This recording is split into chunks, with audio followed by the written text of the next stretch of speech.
সপ্তম শ্রেণীর প্রিয় শিক্ষার্থী এসআলদার স্যার ইউটিউব চ্যানেল থেকে তোমাদের সবাইকে স্বাগতম। আজকে তোমাদের জন্য আরেকটি নতুন ভিডিও নিয়ে এসেছি। পরিবেশ মডেল প্রশ্ন সেট নম্বর 2, সপ্তম শ্রেণী ক্লাস 7, প্রথম পর্যায়ক্রমিক মূল্যায়ন 2026। 30 মার্কের একটি স্কুলের প্রশ্ন আমি বিশ্লেষণ সহ সম্পূর্ণ সমাধান দেখাবো তোমাদের এই ভিডিওতে।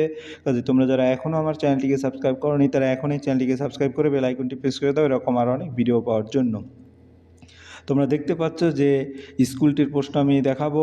স্কুলটি হচ্ছে তোমার সরিষা আর কে মিশন শিক্ষা মন্দির এইচএস, হায়ার সেকেন্ডারি স্কুল, ঠিক আছে। এই ছিল তোমার টোটাল মানে যে প্রশ্ন। এখানে দুটো পার্টে আলাদা আলাদা ভাগ আছে, আমি একটু বড় করে দেখিয়ে দিচ্ছি। হ্যাঁ, 1 নম্বরের প্রশ্ন হচ্ছে তোমার হলো সঠিক উত্তরটি নির্বাচন করো। তারপরে গিয়ে 2 নম্বরের প্রশ্ন হচ্ছে তোমার এক কথায় উত্তর দাও। 3 নম্বরের প্রশ্ন আছে প্রশ্নগুলোর সংক্ষিপ্ত উত্তর দাও, অর্থাৎ 2 মার্কের যে প্রশ্ন। তো ফিজিক্যাল সায়েন্সে এরকম 3টি দাগ নম্বর। এরপরে লাইফ সায়েন্স যদি দেখি, লাইফ সায়েন্সে এমসিকিউ আছে 5টি এবং বাকি 5টি প্রশ্নের উত্তর দিতে বলেছে 2 মার্কের প্রশ্ন যেগুলি, ঠিক আছে। অর্থাৎ 15 15 30 মার্ক। আমরা এক এক করে প্রশ্ন উত্তর বিশ্লেষণ করব। প্রথমে আসি ফিজিক্যাল সায়েন্স। সঠিক উত্তরটি নির্বাচন করা হবে প্রতিটি প্রশ্নরেই, হ্যাঁ, ব্যাখ্যা দিয়ে বুঝিয়ে দেবো যাতে তোমরা প্রশ্নটি পড়ার পরে খুব সহজেই মনে পড়ে যায়। যেমন 1 নম্বরের প্রশ্ন, কঠিন থেকে তরল অবস্থায় পরিবর্তনের পদ্ধতিটি হলো কঠিনীভবন, গলন, বাষ্পীভবন না ঘনীভবন। আমি উত্তরটা যদি দেখি, এখানে উত্তর হবে গলন। গলন কেন? কঠিনীভবন মানে তরল থেকে কঠিন, আর গলন মানে কঠিন থেকে তরল। তারপরে বাষ্পীভবন মানে তরল থেকে গ্যাস, এবং ঘনীভবন মানে গ্যাস থেকে তরল। তা আমাদের উত্তর হবে বি নম্বর, গলন। পরের প্রশ্ন হচ্ছে ফুটন্ত জলের তাপমাত্রা ফারেনহাইট স্কেলে হবে 100 ডিগ্রি সেলসিয়াস, 0 ডিগ্রি, 32 ডিগ্রি নাকি 212 ডিগ্রি। তাহলে আমরা উত্তর যদি দেখি, এখানে ফারেনহাইট স্কেলে মানে 212 ডিগ্রি। 212 ডিগ্রিও যা, 100 ডিগ্রি সেলসিয়াসেও তা, কিন্তু সেলসিয়াসে 100, ফারেনহাইটে 212 ডিগ্রি। হ্যাঁ, জলের ফুটন্ত তাপমাত্রা 100 ডিগ্রি সেলসিয়াস এবং ফারেনহাইট স্কেলে সেটা 212 ডিগ্রি। পরের প্রশ্ন হচ্ছে এ মৌলটির 2টি ইলেকট্রন বর্জন করলে তার চিহ্ন হবে A2+, A+ নাকি এরকম বেশ কয়েকটা আছে। তাহলে আমাদের উত্তর হবে A2+, কারণ ইলেকট্রন যখন বর্জন করে সেটা প্লাস রূপেই তোমার দেখাতে হয়। ইলেকট্রন বর্জন করলে ধনাত্মক আয়ন হয়, 2টি ইলেকট্রন ত্যাগ করলে চার্জ 2+, তাই আয়নের চিহ্ন হবে A2+। হ্যাঁ, তাহলে বি নম্বর উত্তর। এরপর আমরা 3 নম্বরের প্রশ্ন দেখব। 1-4 কপার সালফেট এর নাম হলো CuSO4 এর নাম হলো কিউপ্রাস সালফেট নাকি কিউপ্রিক সালফেট না একটা হচ্ছে কিউপ্রিক সালফেট, একটা হচ্ছে কিউপ্রিক সালফাইড আছে এখানে, ঠিক আছে। তাহলে আমরা উত্তরটা যদি দেখি, এটার উত্তর হবে মূলত কিউপ্রিক সালফেট, অর্থাৎ বি নম্বরের উত্তর। কপার 2 সালফেটকে কিউপ্রিক সালফেট বলা হয়। এরপরের প্রশ্ন, তাই সঠিক নাম কিউপ্রিক সালফেট। এরপরে আমরা যাব 2 নম্বরের প্রশ্ন, টিনের চিহ্ন কি? এরকম কিন্তু একটা ল্যাটিন নাম বা এরকম সংকেত যেটা, সেগুলি কিন্তু তোমাদের প্রায় আসে। তাই টিনের ইংরেজি ল্যাটিন নাম হচ্ছে স্টানাম। তাই এসএন দ্বারা প্রকাশ করা হয়, স্টানাম। টিন একটি ধাতু, এর ল্যাটিন নাম স্টানাম, সেই নাম থেকে এর রাসায়নিক চিহ্ন হচ্ছে এসএন। এরপরের প্রশ্ন, অ্যালুমিনিয়াম অক্সাইড যৌগে 2টি অ্যালুমিনিয়াম 3+ এর আধানের জন্য কতগুলো অক্সাইড আয়ন দরকার যাতে মোট আধান 0 হয়? উত্তর 3টি O2- আয়ন, কারণ 2টি অ্যালুমিনিয়াম 3+ আয়নের মোট চার্জ 2 গুণ 3 অর্থাৎ +6। একটি অক্সাইড আয়নের চার্জ -2, তাই মোট চার্জ 0 করতে দরকার 6/2 অর্থাৎ 3টি O2 আয়ন, তাই প্রয়োজন 3টি অক্সাইড আয়ন। এরপর আমরা চলে যাবো পরের প্রশ্ন, সোডিয়াম কার্বনেট, লেড নাইট্রেট, এই দুইটা বিক্রিয়া করলে লেড কার্বনেট, সোডিয়াম নাইট্রেট, এই বিক্রিয়াটি কোন ধরনের বিক্রিয়া? আমরা যদি বলি, এটা হচ্ছে তোমার কি একটু ভালো করে লক্ষ্য করি, বিস্থাপন বিক্রিয়া, ডাবল ডিসপ্লেসমেন্ট রিয়াকশন। হ্যাঁ, কথায় আমরা বিনিময় বিক্রিয়াও বলতে পারি, কারণ সোডিয়াম গেছে নাইট্রেটের সাথে, সোডিয়াম নাইট্রেট হয়েছে, আর লেড গেছে কার্বনের সাথে, লেড কার্বন, 2 যৌগের আয়ন বিনিময় হয়েছে। হ্যাঁ, তাই এটা বিস্থাপন অথবা বিনিময় বিক্রিয়াও বলতে পারি। হ্যাঁ, পরের প্রশ্ন হচ্ছে তোমার শূন্যস্থান পূরণ করো। 2টি ভিন্ন উষ্ণতার বস্তু পরস্পর সংস্পর্শে এলে যা হারায় বা যা বাড়তি পায় তাকে তাপ বলা হয়।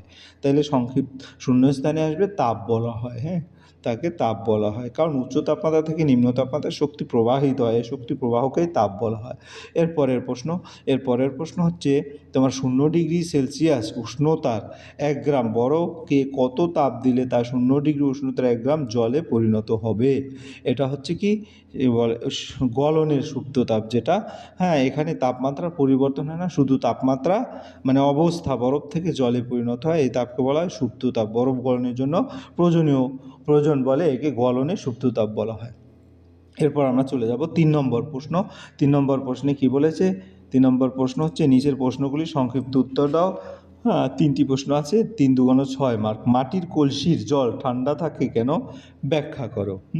তাহলে আমরা যদি বলি মাটির কলসি জল যে ঠান্ডা থাকে, সেটার উত্তর যদি বলি তাহলে মাটির কলসির গায়ে অতি সূক্ষ্ম ছিদ্র থাকে, এই ছিদ্র দিয়ে অল্প অল্প জল বাইরে বেরিয়ে আসে এবং বাষ্পীভবন ঘটে।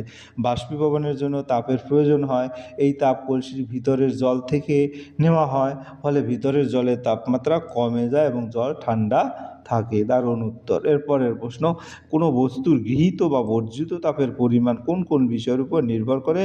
আর এর সাথে আর একটা অপশন আছে, এসআইতে তাপের এককে কী বলে?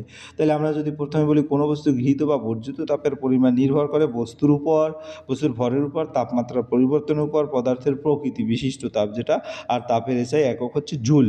এরপর আমরা চলে যাব 3 নম্বর প্রশ্ন, সমতা বিধান করো। এখানে Fe2O3 প্লাস কার্বন, তো Fe2O3 প্লাস কার্বনের সমতা যদি বিধান করি, তাহলে এখানে 3টি কার্বন যুক্ত হয়ে 2টো আয়রন এবং 3টি কার্বন মনোঅক্সাইড এরকম হয়েছে, কারণ এখানে দেখো আয়রন 2টো, এই 2টো এটা কভার হলো।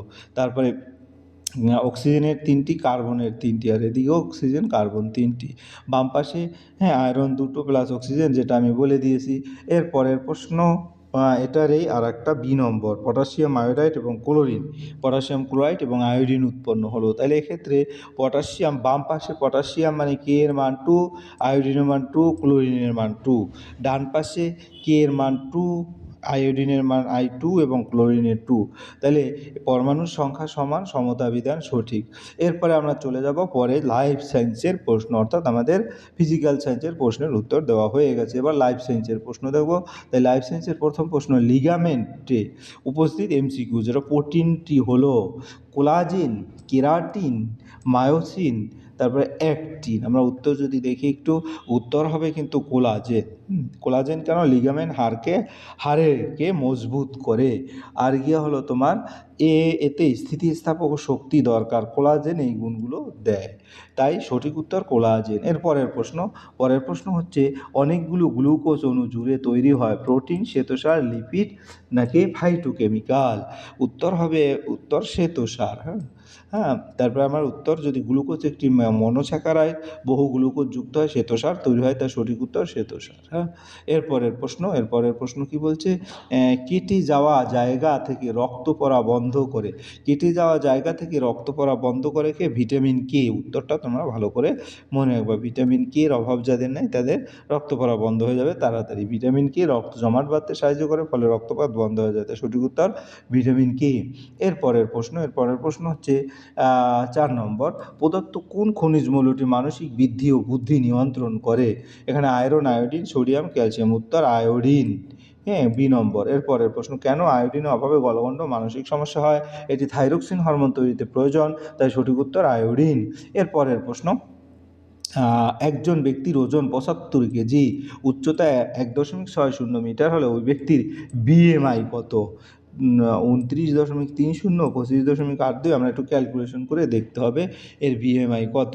তাহলে আমরা জানি বিএমআই সমান ওজন ডিভাইডেড উচ্চতা স্কোয়ার। ওজন 75 আর উচ্চতা মানে 1.6 × 1.6, অর্থাৎ 2.56 ভাগ করলে 25.82। এটা কোথায় আছে? বি নম্বরে আছে, তাই সঠিক উত্তর 25.82। সূত্রটা ভালো করে তোমরা জানবে।